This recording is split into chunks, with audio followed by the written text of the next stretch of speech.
What is happening here? I watched a video on my phone that showed the inside of my house, specifically our bedroom. I have an app that lets me watch live footage from our security cameras at home. In the video, I saw my husband with another woman. They were too close to each other to just be friends. Then I heard them talking. Are you sure she doesn't suspect anything? Yeah, I've been following your instructions perfectly. She has no idea. She totally believes me.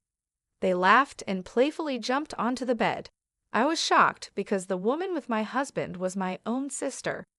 My name is Karen McDougal. I am 53 years old. My husband James is almost 56, and we have been married for 21 years. We don't have children, and it has always been just us two. We had a comfortable life until about 12 years ago when James was diagnosed with early onset dementia. His condition worsened over time. He began forgetting important meetings, how to do his job, and where he placed things. He even had trouble dressing himself and would often bump into things. Once, he left a kettle on the stove, nearly causing a fire. So James and I sought advice from my sister, Nicole, who runs a care home. She recommended a hospital where James was diagnosed. He had to retire, and now a caregiver from Nicole's facility visits our home twice a week. These days, I am the main earner in our family, working hard every day. One day when Miss Tom, our regular caregiver, visited, Nicole came with her. She said, "How's James doing? He's your husband, and I'm worried too." Since we started using Nicole's facility, she often stops by to check on us. I left for work knowing James was in good hands. My sister Nicole has looked after him like a brother ever since we got married. She always wanted a big brother when we were kids. She was very upset when James was diagnosed with dementia. Although she's busy, she often checks on us, which I really appreciate. Thanks to Nicole and Miss Tom, I can work peacefully knowing James is safe at home. Without my job, we'd struggle financially, so I'm very grateful to them. However, they can't help on weekends, so I take care of James alone then. I work during the week and care for James on weekends, leaving me no time for myself. I hadn't realized how tired I was, but a nurse at the hospital, who I've known for nearly 12 years, noticed. "Mrs. McDougal, it's tough caring for your husband. You need some time to rest," she told me. I know I can ask Nicole and Miss Tom for emergency help, but I don't want to trouble them more. By the way, there's a new nurse here from a specialized dementia hospital in Kansas City. She might help you. Look, there she is. I looked where the nurse was pointing, and to my surprise, it was Judy, my best friend from college. We hugged and caught up happily. Judy, who played softball in college and still looked sharp with her neat, short haircut, exclaimed, "Karen, you haven't changed at all." "Neither have you, Judy. I'm so glad to see you," I replied. Judy had waited for her children to grow up, divorced, and moved back to her hometown. "Let me know when you're free for coffee," she suggested. Just then, James came out in his wheelchair after his tests. "This is my husband James," I introduced him. "It feels like it's been forever since our wedding." "Yes, it has been a long time," I replied to Judy, my friend from college. As she bent down to look James in the eyes, he was sitting in his wheelchair. Judy paused, looking a bit unsure. "Oh, sorry, James. We met at your wedding, right?" she asked. James smiled at her and replied, "Is that so? I'm looking forward to your future care. Thank you in advance." Judy seemed to have a thoughtful look as she observed James. Noticing my confused expression, she stood up smiling. "I've taken care of many patients like your husband, so I might be able to offer some advice. I think I can help, so feel free to ask." "Yeah, I'll definitely rely on you. Thanks, Judy," I said. We said goodbye to each other after that. Over the next few months, I ran into Judy a few times, like when I went to pick up James's medicine or when his health got worse. Each time, Judy looked at me with concern, but I pretended not to notice and just shrugged it off. A few months after reuniting with Judy, James and I went to the hospital together.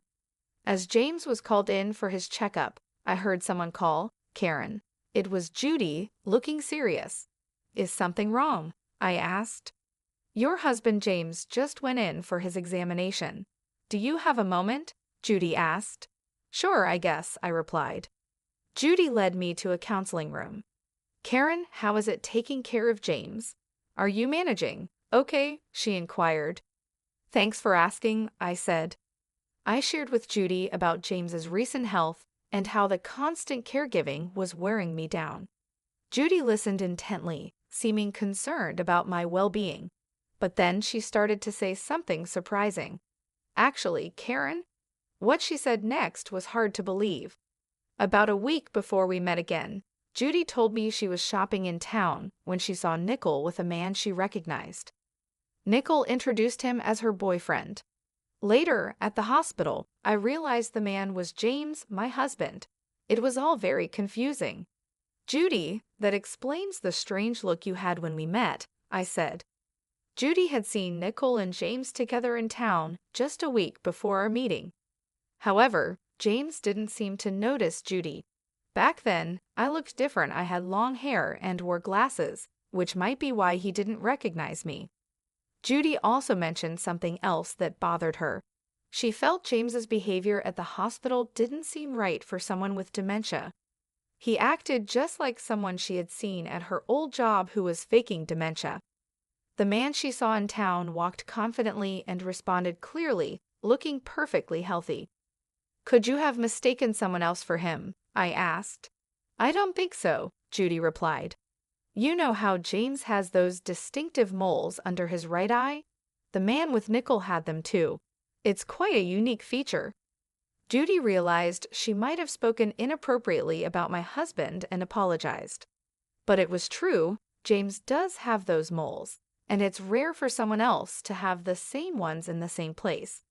Could James have been pretending to have dementia for 12 years and be having an affair with Nickel? The story was hard to believe, but Judy isn't known to lie. "I don't think this hospital is very good," Judy admitted. "The doctors aren't great, and I've heard some bad rumors. It seems odd that they have so many patients. I think you should get James properly checked to see if he really has dementia," she suggested seriously. After hearing what Judy said, I went to a large store and bought a home security camera. I placed it in hidden spots in the living room and bedroom to secretly record what was happening while I was at work. I set it up to connect to my smartphone and checked it during my breaks. Surprisingly, James acted differently than he did around me. He wasn't lost or confused about where things were. He seemed to be living normally. Also, when Miss Tom, the caregiver I had hired for James, came over, there was no sign of her actually taking care of him. Furthermore, I discovered that Nickel had been visiting my house frequently while I was away. The camera also captured their conversations clearly. "You're not getting caught pretending to have dementia, right, James?" "Yeah, because I'm doing just as Nickel suggests, pretending not to know the date or where things are as working perfectly, pretending not to write or go outside, and thinking it's day when it's actually night would be good too. Karen is a trusting person, so I don't think she'll suspect anything. Is Miss Tom okay? Won't she spill the beans?" "Ah, she's fine. She's a single mom with a kid, so she needs the money. I've been giving her a bit more salary, and she's been keeping quiet." After laughing together, they would flirt and head to the bedroom. I was speechless when I saw the footage. I couldn't believe my sister and husband were plotting behind my back, but the evidence was clearly recorded on the camera. Confronted with the undeniable truth, I felt lost. A few days later, I felt the need to talk to Miss Tom, who had been taking care of James. When I contacted her, she said she would be available the following Saturday. I went to her apartment and showed her the footage. She looked defeated, cried, and apologized to me. "What you see in this footage is the truth. I've been deceiving you all this time, and I'm truly sorry. I don't have a license, and I was struggling to find another job. I had no choice but to follow what Nicole said because she offered me a good deal," she confessed. She explained that she was a single mother needing money, but she felt guilty for helping deceive me. Her guilt helped me get her statement.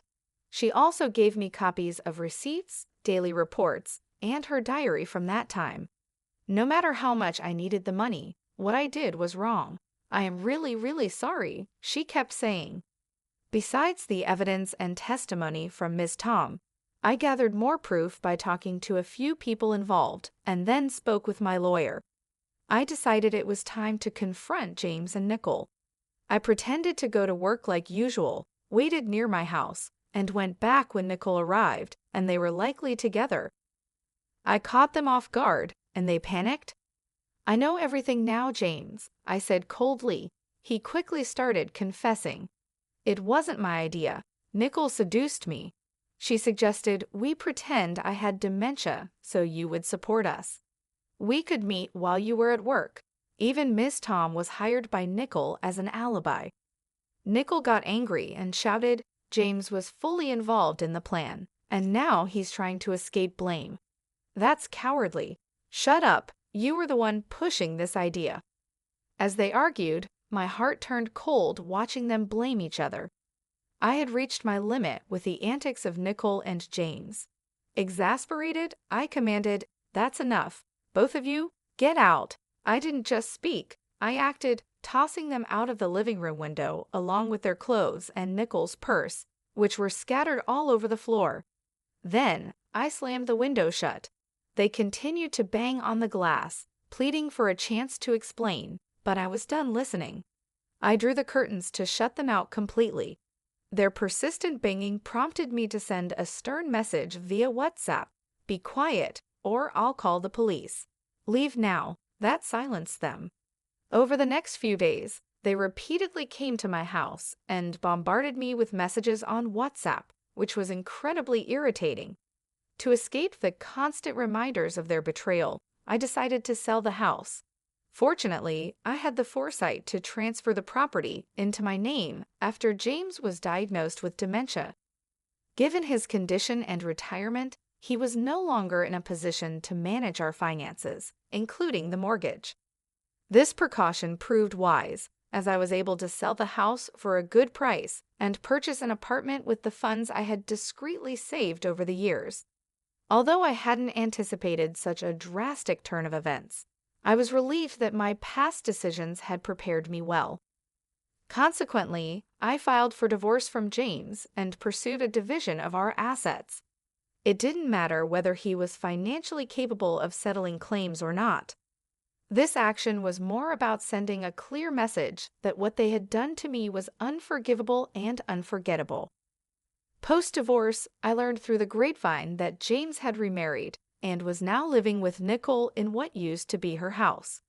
However, their situation seemed far from ideal. It appeared that the initial thrill of their affair had worn off after marriage. Living together in the harsh light of day, they had to face the reality of their relationship, accept each other's flaws, and occasionally turn a blind eye to their irritations. I imagine this proved challenging for them, considering they had stepped into marriage in the aftermath of deceit. If they ever considered separation, it would not be straightforward.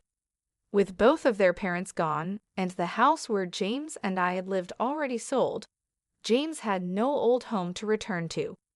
They had no other family to fall back on, leaving them to navigate their complex relationship alone.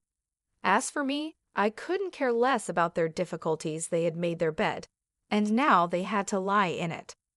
After Miss Tom came forward with her revelations, the repercussions were swift and severe. Nicole's care facility had its license revoked and was subsequently shut down. It turned out that the facility was financially unstable. It hadn't been making enough profit to cover the loans taken out from the bank at its inception. Now, Nicole is burdened with a significant amount of debt.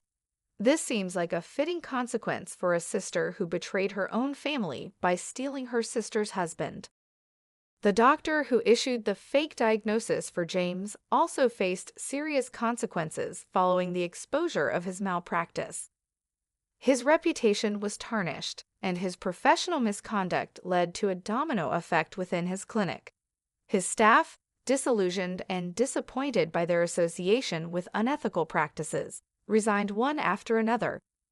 Judy was among those who left, no longer able to support the deceitful operations. With his team dissolving, it became impossible for him to maintain his clinic, leading to its inevitable closure. This doctor had been involved in corrupt activities, accepting bribes from disreputable sources to produce false medical reports. He had issued such a report for James, falsely diagnosing him with dementia. In exchange for these reports, he received patient referrals from these unethical collaborators. This explained the influx of patients at his clinic despite his lack of skill and poor reputation. The revelation of these deceitful practices was a shocking discovery for me. It highlighted just how egregious some medical professionals could be, exploiting their authority and the trust placed in them for personal gain. However, this situation also forced me to confront a painful truth about myself. I had been overly trusting, taking my sister's and the doctor's word at face value without sufficient scrutiny. Judy often pointed out that my kindness and trust in others were excessive, and this ordeal confirmed her observations. This entire experience has been a sobering reminder of the importance of vigilance and the potential consequences of naivety. It has prompted me to reevaluate how I trust and the extent to which I should verify information, especially when it concerns the well-being of my loved ones. As painful as these lessons have been, they have instilled a more cautious approach to trusting others in my future interactions. I used to trust people easily, but recent events have taught me the importance of questioning what I'm told and relying more on my own judgment. It's a difficult shift, considering my natural inclination to see the best in others, but it's become clear that being too trusting can lead to serious consequences. While I navigate these changes in how I approach relationships and information, it's reassuring to see familiar faces settling into new beginnings. Judy, a friend whose judgment and integrity I've always respected, has successfully transitioned to a new job at a large general hospital in a nearby town. Her extensive experience, especially her previous role in a prestigious Kansas City hospital, was highly valued, leading to quick acceptance and trust from her new colleagues. She's thriving in an environment that appreciates her skills and dedication, which brings me a great deal of joy knowing that she's finding fulfillment in her work. In a lovely turn of events, on Judy's recommendation, Miss Tom, who was entangled in the recent turmoil but showed remorse for her actions, has found a position at the same hospital, working in the cafeteria. It's a fresh start for her, an opportunity to rebuild her life in a less pressured role, away from the complexities of direct patient care. This chance at a new beginning in a supportive environment might just be what she needs to move forward. One of the brighter moments during these times has been the arrival of a new companion, a male miniature Dachshund puppy whom I brought home about a month ago. His joyful demeanor and playful antics are a constant source of comfort and delight after long, tiring days. Judy's affection for him is evident. Her eyes sparkle with joy every time she sees him frolicking with his favorite ball. While she insists that her frequent visits are purely to indulge in his cuteness, I know there's more to it. Judy is considerate and caring, often using her love for the puppy as an excuse to check on me, ensuring I'm not just coping but thriving despite the challenges I've faced. These visits from Judy have become a cherished part of my routine. They remind me that life can still hold simple joys and genuine connections, even after profound loss. The laughter we share, the quiet moments spent in companionable silence, and the comfort of having someone who understands and supports me unconditionally are invaluable. It has led me to reflect on the unexpected paths life takes us on, and how sometimes the outcome isn't as bleak as it initially seems. Losing my husband in the way I did was devastating, and the betrayal cut deep. However, Finding solace in my friendship with Judy and the unconditional love of my new puppy has given me a renewed sense of purpose and happiness. It's in these small, everyday moments with them that I find strength and recovery. As I adjust to this new phase of life, the idea of living a single life, enjoying the company of my dear friend, and my delightful puppy doesn't just seem bearable, it feels genuinely fulfilling. Perhaps this is what contentment looks like for me now: simpler, quieter, but no less rich.